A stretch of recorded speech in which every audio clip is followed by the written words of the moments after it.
No, I was pretty strong on my commitment here. I kind of had a good relationship with Coach Urban Meyer since I was a sophomore. I didn't really know Jim Harbaugh too well, Sure.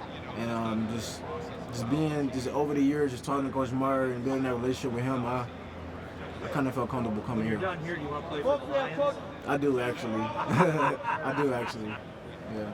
At risk of asking you questions have already been asked, but what was going through your mind when everybody, during the end of your recruitment, when everybody's like, Willie, won't he? I mean, you're the only person who knew what you were thinking, but how did you view it as that was all going down?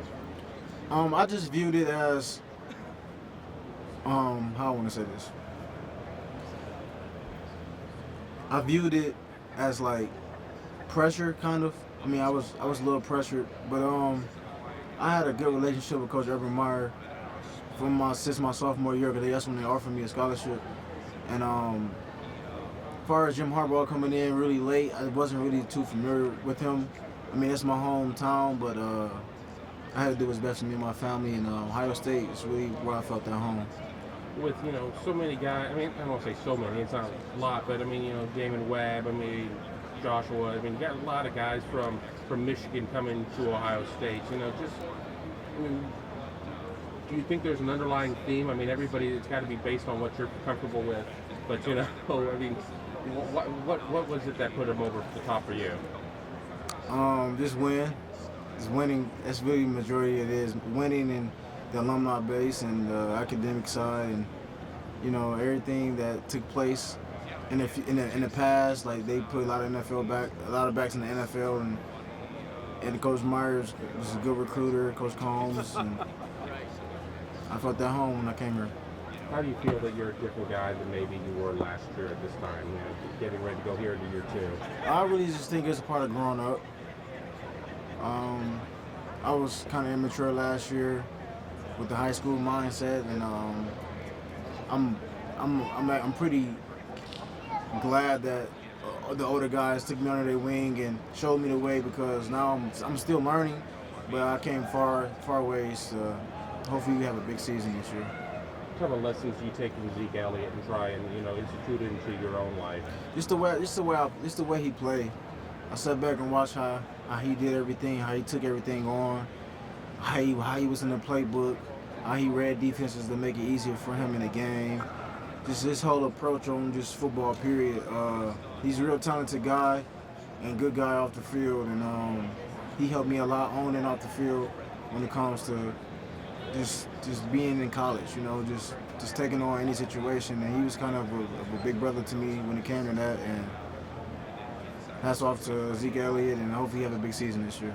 We've seen the pictures on social media, but how much has your body changed from when you got here to where you're at now? I shed about 18 pounds, and I'm missing good weight. I can move a lot better, and I got a little 6-pack for the ladies, But yeah, all jokes aside, Coach Mick, I worked out with him all summer and with a lot of leaders, and worked really hard, and the results showed in the pictures, and just taking that on. Was there like one food that you had to kind of give up, when you're dealing with the nutritionist, and I mean, you got so many people here who are working with you to, get your body into the best shape. Was there one thing you had to like really give up that was tough? There was a lot of things I had to give up, but if you really wanted to be that good or great, I mean, it's worth it.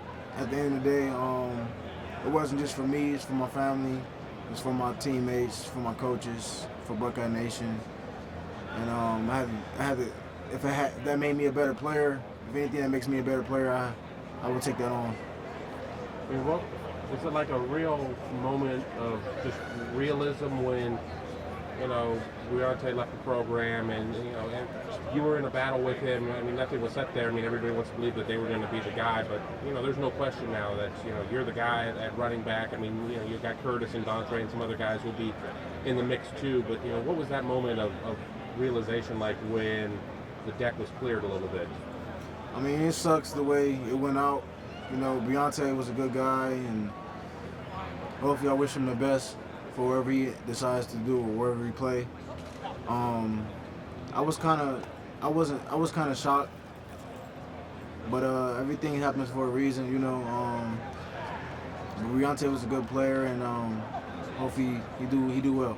Last question on there. I mean, when that happens, does it make you that much more hungry now that you seem to be the guy at the top of the mountain for that position to work that much harder? I mean, how do you sit there and stay focused when you don't necessarily feel that you have 1A, competing with you, trying to push you for that spot? I mean, I've never been afraid of competition, and I've always been hungry. There was never really a time where I wasn't hungry, or I'm not settling right now, whether he was here or not.